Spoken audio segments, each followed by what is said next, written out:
From female players doing the absolute unthinkable, to explosive golf drama in the ladies' locker room. These are the 20 most controversial moments where women shocked the golf world. And first we start at number 20. We're at the 2025 US Women's Open at Erin Hills, and Charley H is about to pull something that absolutely nobody saw coming. So here's the deal. It's day one of the tournament, right? Everything's being filmed, everyone's watching, and it should just be normal professional golf. But Charley, she's known for playing fast. Like, really fast. And major championships, these are the complete opposite. Slow as molasses. Charley just wrapped up the 8th hole. Her playing partner, Lexi Thompson, is still on the green, finishing up her stuff. Normal golf etiquette says you wait, you watch, you show respect. But Charley? She just walks away. Not kidding. She walks straight to the next tee and plops down. Just sits there like she's waiting for a bus while Thompson is still putting behind her. The golf world lost its mind. Social media went absolutely crazy. People were calling her rude and unprofessional. Others told her to grow up. And do you know what's the worst part of it? She was actually playing decent golf. Even par, sitting just 4 shots back, tied for 34th place. But nobody was talking about her golf anymore. Instead, you've got one of the biggest tournaments in women's golf, cameras everywhere, and there's Charley just chilling on the tee while her playing partner is trying to finish the previous hole. Was she tired of waiting? We don't know, but this definitely isn't a rookie mistake. This is a seasoned pro who should know better. Way better. So, what was she thinking? At number 19, we're at the 2025 Black Desert Championship, and Perrine Delacour is having the kind of week that dreams are made of. A stunning 60 in the second round that had everyone losing their minds. She's right there in contention, sitting pretty at 7 shots back going into Saturday. But then the 18th hole happens. Now, Delacour is out there playing her 3rd round and something goes wrong. Something she doesn't even realize at first. She's working on her shot, trying to get the ball in a better position, and boom, she crosses a line she didn't mean to cross. And here's where it gets wild though. The round ends. She walks off the course. Could have just headed to the clubhouse, signed her card, and nobody would have been the wiser. But that's not what happens. Instead, Delacour does something that'll blow your mind. She marches straight to the officials and basically says, "Hey, I think I messed up back there on 18. Can you believe that? She turns herself in. The officials look into it and sure enough, Rule 8.1 violation. She improved her lie, which is a big no in professional golf. 2-stroke penalty. Just like that, her par becomes a double bogey, and her decent round of 1 over turns into a brutal 3 over 75. This completely tanks her position. Remember, she was in striking distance after that incredible 60. Well, now she's tied for 58th going into Sunday. Her chances of winning her first LPGA Tour title, gone. Just like that. And talking about the right thing, we're at number 18 with Carlota Ciganda, and there's something about her that's been driving the golf world absolutely insane. It's not her swing. No, it's something way more controversial. 2023 Evian Championship, one of golf's biggest majors. Ciganda is out there playing her 2nd round when something happens that nobody saw coming. She gets hit with a slow play penalty, the kind of thing that's clearly in the rulebook and usually handled without drama. But Ciganda? She's not having it. She marches into the officials' tent and basically tells them, "I'm not accepting this." The officials look at her like she's lost her mind. They explain the rules, they stand their ground, but Ciganda digs in her heels. Then comes the moment. They hand her the scorecard with the penalty on it and she just refuses to sign it. The officials are like, "Look, if you walk out of here without signing the correct card, you're done. Disqualified." And you know what she does? She walks out anyway. Gone from a major championship because she wouldn't accept a slow play penalty. But wait, don't leave yet, because this is just where this story gets started. We're talking about a pattern that gets so bad, fans start calling for her to be banned from the sport entirely. Fast forward to 2024, and here's a viral video that has the entire golf world losing their minds. Someone films her during a tournament, and when you see what she does, you'll understand why people are absolutely furious. She's on the 15th hole, final round, and she's got an approach shot to hit. Simple enough, right? Well, someone starts timing her from the moment it's her turn to play. The clock starts ticking. 40 seconds go by, the recommended time limit, but she's still standing over the ball, 1 minute, still not ready. She keeps going through practice swings, adjusting, hesitating. Finally, At 1 minute and 24 seconds, she pulls the trigger. That's more than double the time she's supposed to take. She won that tournament by 1 stroke. If officials had penalized her for slow play like they're supposed to, she wouldn't have won at all. Pretty unfair, right? If Charley H had been on the green that day, she probably would have walked off again. And honestly, who could blame her? In the meantime, let's see what's going on at number 17. May 2025 U.S. Women's Open at Erin Hills. The USGA is putting on what should be the crown jewel of women's golf. The best players in the world are there, the cameras are rolling, and everyone's expecting to see incredible golf. But something's not right from the very first day. The players start hitting their approach shots, and weird stuff starts happening. Good shots, shots that should stick on the green, are bouncing like they hit concrete and rolling 20 yards away. Chips that should stop near the pin are flying across the green and into bunkers on the other side. What's going on? Well, the USGA decided to crank up the green speeds to almost 14 on the Stimpmeter. To put that in perspective, that's the fastest greens ever used in women's professional golf. Ever. Players are standing over putts looking completely lost. Maya Stark ends up spending 20 minutes on the final hole trying to figure out how to get her ball to stop somewhere near the cup, and it turns into a triple bogey. Even Nelly Korda, one of the best players in the world, hits what looks like a perfect approach shot that bounces through the green and rolls 15 yards past the flag. And Saturday's round? 6 hours. 6 freaking hours. You know how long a normal round of golf takes? About 4 hours max. These women were out there for 6 hours because nobody could figure out how to play these greens. Every putt became a 5-minute strategy session. Every chip shot was a potential disaster. The USGA had basically turned golf's biggest women's championship into a circus where skill didn't matter anymore. It was just about who could survive the chaos they created. Moving on to number 16. What happens when a star athlete tries their hand at another sport? Sometimes it's fun, sometimes it's impressive, and sometimes it's a total disaster. June 2025, the Annika Pro-Am. Caitlin Clark, college basketball legend turned WNBA star, is out on the golf course for a fun round with other celebrities and pros. It's all smiles, casual vibes. What could possibly go wrong? Well, a lot, apparently. Clark steps up to the tee, probably thinking, how hard can this be? She takes a couple practice swings, lines up, and then, boom, she lets it rip. And that's when things go sideways, literally. The ball doesn't go down the fairway, it rockets off in the wrong direction and smacks a spectator right in the crowd. You can see the horror on her face the moment it happens.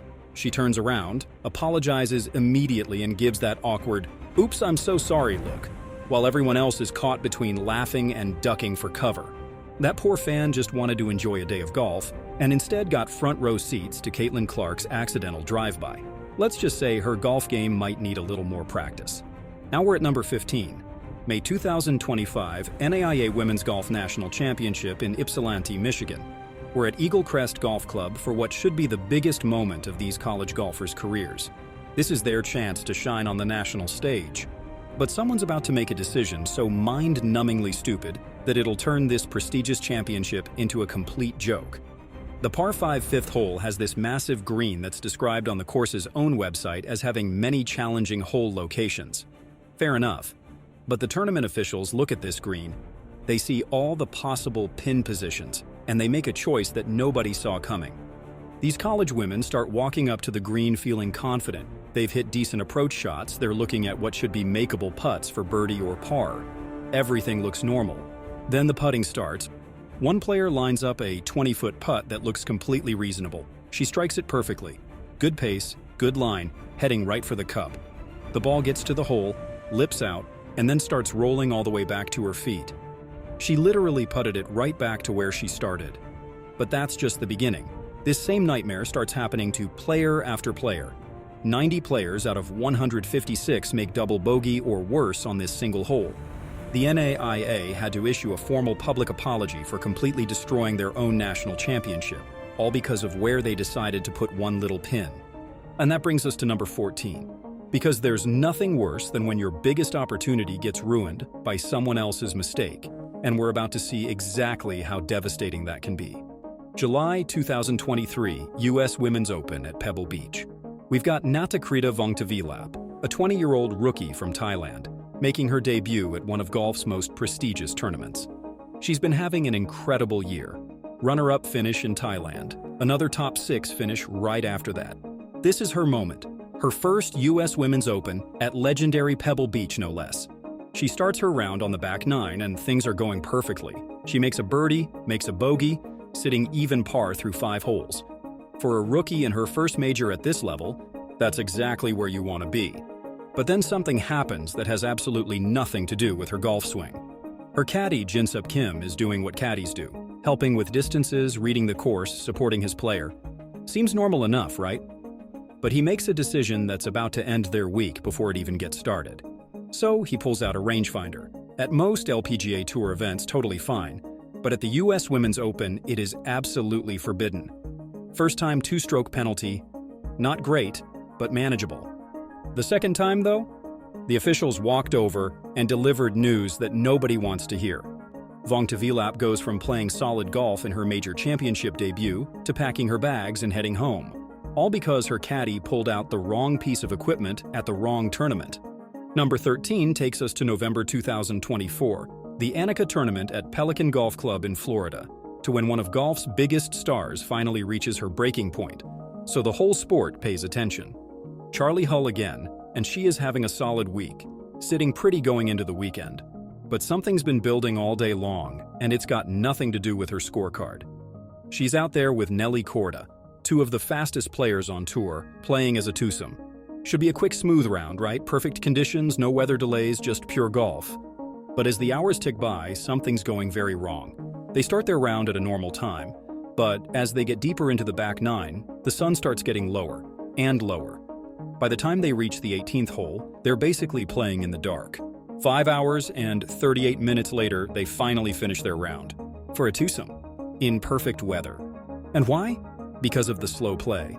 Hull walks off that green absolutely steaming mat. She doesn't just complain about slow play, she proposes a solution so extreme that it would literally end careers. We're talking about a punishment so harsh that players would lose everything they've worked for. And some of the biggest names in golf actually agree with her. Now we're at the number 12.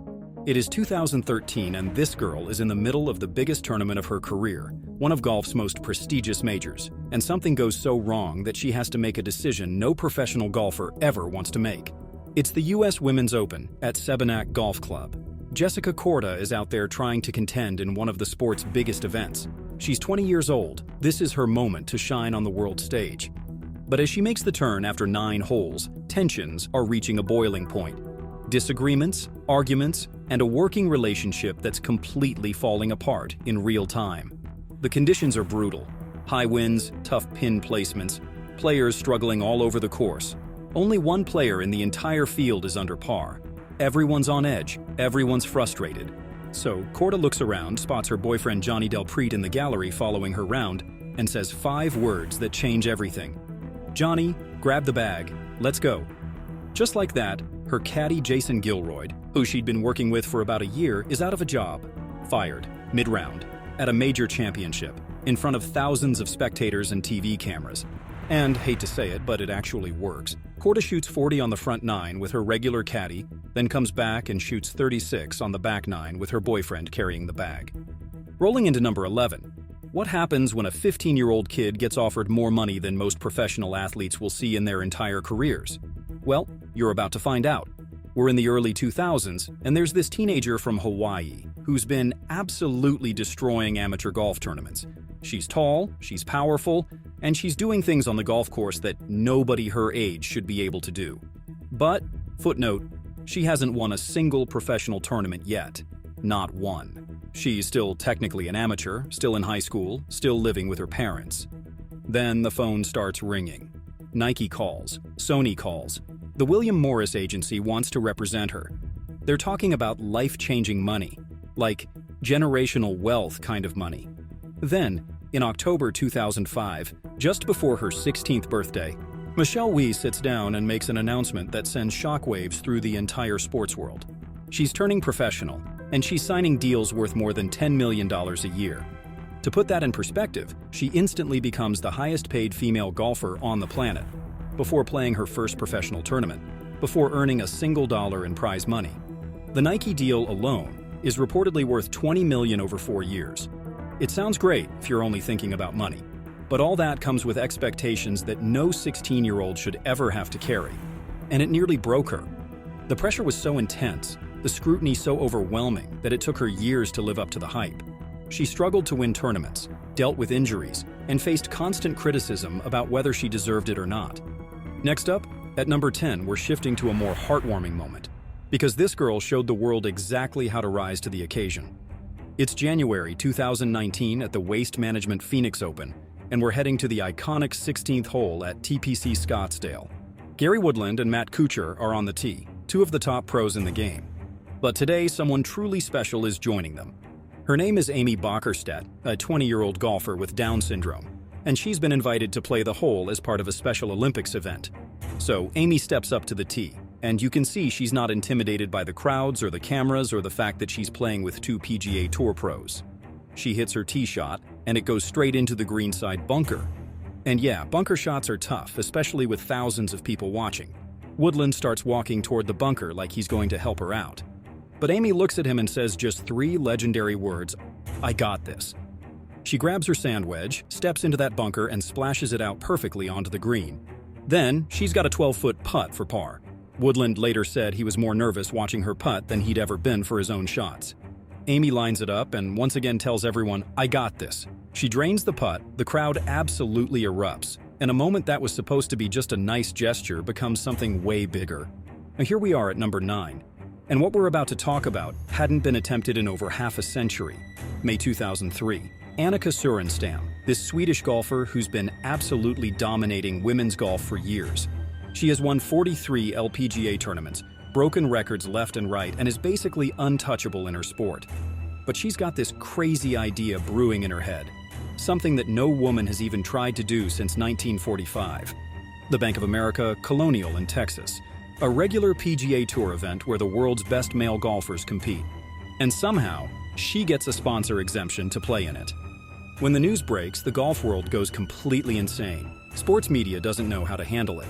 Some people are calling it a publicity stunt. Others are saying she's going to embarrass herself and all of women's golf. The pressure is absolutely suffocating, but Annika Sorenstam shows up at Colonial Country Club anyway. First round, she steps up to the tee on the 10th hole. She makes 2 bogeys, gets 1 birdie on the par 3 13th and shoots 71. 1 over par on the first day. The second round gets tougher. 5 bogeys, 1 birdie, and she finishes with a 74. When the dust settles, she misses the cut by just a few shots, tying for 96th place. But the numbers don't matter that much when you're showing that a woman could step onto a PGA Tour course and hold her own against the best male golfers in the world. And speaking of earning your place in tournaments, here's number 8, and you're about to see how brutal the golf world can be to someone who doesn't fit their traditional mold. 2015 Dubai Ladies Masters. Paige Spiranak is a 22-year-old golfer who's about to make her professional debut. She's been posting some golf content online, nothing too crazy, just sharing her love for the game. But her posts start getting attention for reasons that have nothing to do with her swing, and everything to do with how she looks. She goes from 500 followers to 100,000 followers almost overnight, and that's when she gets a sponsor's invite to play in Dubai. Well, let the nightmare begin. The golf world takes one look at her and immediately decides she doesn't belong. She's too different, too flashy, too everything that traditional golf isn't used to, and they make sure she knows it. Paige Spiranak shows up at the tournament and she immediately knows something's wrong. Other players won't even stand near her on the practice range. When she walks up to hit balls, they literally scatter like she's got some kind of disease. Then she starts hearing the vicious, horrible rumors about how she got her invitation to play. The worst one is one that says that she performed sexual favors to get into the tournament. She later called it the worst moment of her life. The mental pressure was so intense that she shot 77 to 79 and missed the cut badly.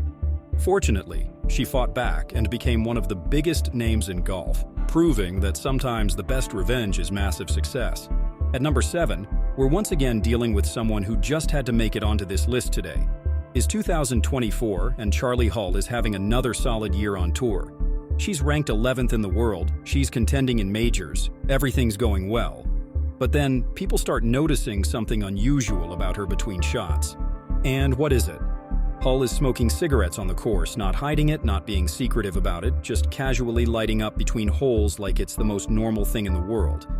And while it is in some places, here in golf, people can be pretty judgmental because of that. Critics are calling it unprofessional, inappropriate, a terrible example for young athletes.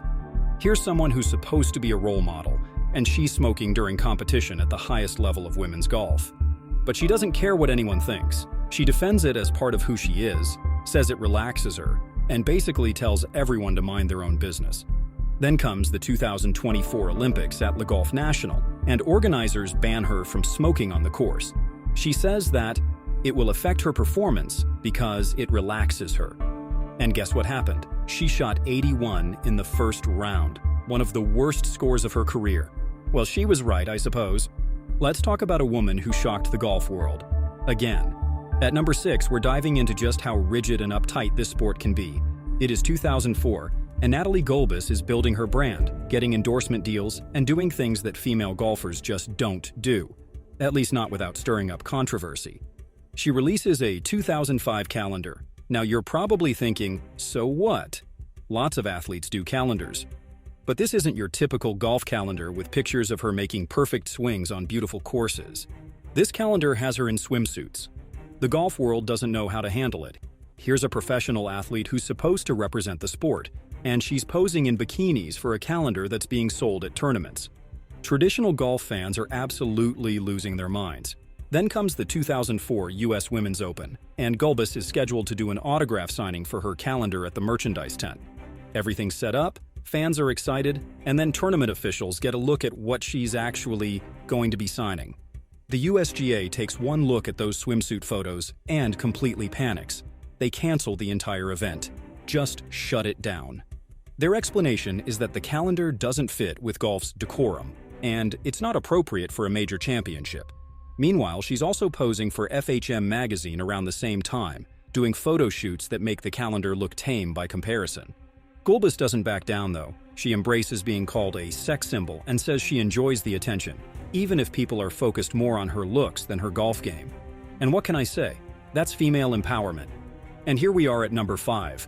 What's the worst way to fire someone who's been working their tail off for you? This is one of them. August 2006. Women's British Open at Royal Lytham in St. Anne's.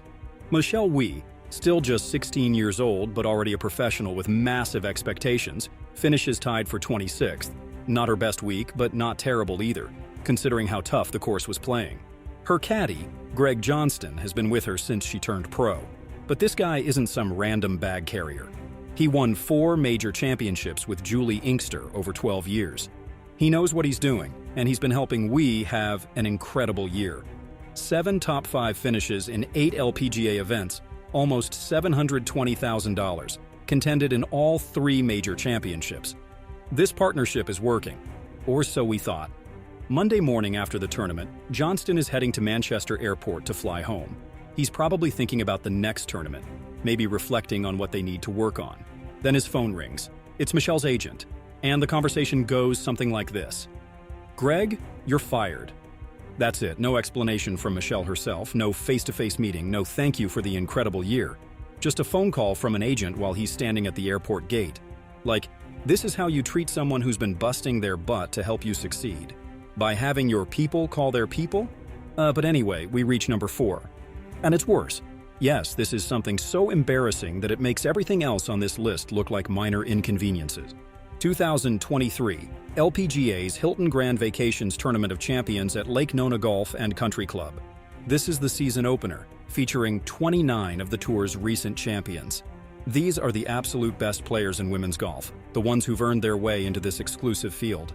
But when they arrive at the clubhouse, they discover something so shocking, so unbelievably insulting, that it becomes a social media firestorm within hours. There's no locker room for them. None. Zero. The men's locker room? Oh, that's being kept open for public restroom use and hospitality guests. Because apparently random VIPs need access to facilities more than the actual competitors do. Players are literally changing clothes in parking lots at a championship tournament. In 2023, Jessica Korda points out that the exact same thing happened in 2022, meaning this wasn't some one-time mistake. It was a pattern. Matilda Castron says, You can't imagine something like this playing out on the PGA Tour. And she's absolutely right. You'd never see the Masters champion getting dressed next to a Prius. After the backlash explodes, they scramble to bring in 36 temporary lockers. But by then, the damage is done. Here we are with the last two of the list. Let's talk about the moment that turned the LPGA into the center of a heated debate. It's 2017, and the league decides to shake things up. Not with a new tournament, but with a brand new dress code. And when I say shake things up, I mean stir up a storm. Here's the setup. The LPGA drops the hammer with a set of rules banning plunging necklines, leggings, and short skirts. These restrictions didn't sit well with a lot of players, especially Michelle Wie, who was known for her modern athletic style. For Michelle, this wasn't just about clothes, it was about progress. She and others called the new rules outdated and sexist, better suited for a 1950s country club than a global professional sport. Then came the backlash. Fans, players, and commentators all started asking tough questions. Why focus on what women wear? Why not celebrate their talent instead? And the double standard. Don't even get me started. Nobody was critiquing male golfers' attire. I mean, when's the last time you heard someone say a male golfer's outfit was too unprofessional? And here's the reveal. The debate didn't just stop with a few tweets, it sparked a full-blown conversation about sexism and body shaming in sports. Critics slammed the dress code for detracting from players' achievements, while supporters argued it was about maintaining a professional image. So how did it all end? Over time, the LPGA quietly eased up on the restrictions, letting the players' skills take center stage again. Finally, number 1. It's March 2001 and the sun is rising over the Moon Valley Country Club in Phoenix, Arizona. Annika Sorenstam walks to the first tee, calm and focused, ready for the second round of the Standard Register Ping tournament. By this point, everyone knows she's good. She's already won majors and built a reputation for her laser-like precision. But today? Today's about to be different. Very, very different. So, what happened? Well, the round begins like any other. A solid drive, a crisp iron, a birdie putt that drops in the center of the cup. Nothing out of the ordinary. Yet. Then she birdies the next hole, and the next, and the next. By the time she reaches the 9th, she's carded 7 straight birdies and is staring down a putt to make it 8. The whispers start. And then, she drains the putt. A front 928, 8 under par with 8 consecutive birdies. Unbelievable. The back 9 begins, and now it's not just about playing good golf, it's about history. She doesn't let up. By the time she reaches the 18th hole, she's already done the unthinkable. 13 birdies, 0 bogeys, and not a single green missed in regulation. Whispers have turned into full-on buzz. She could shoot 59. The kind of score that seems impossible, a number so rare that it's almost mythical. But there's one problem. She needs a par on the last hole to do it. 10 minutes later, she lines up her putt to make par and break 60. Annika stays cool under the pressure and sinks it. The crowd erupts. Annika smiles, raises her fist just slightly, and walks off the green as if she does this every day. But she doesn't. Nobody does. She's just become the first woman in LPGA history to shoot 59 in competition. A feat so extraordinary it's still referred to as the perfect round. Oh, and now that you're still watching, we have made another great video for you here right in the middle of the screen. Enjoy!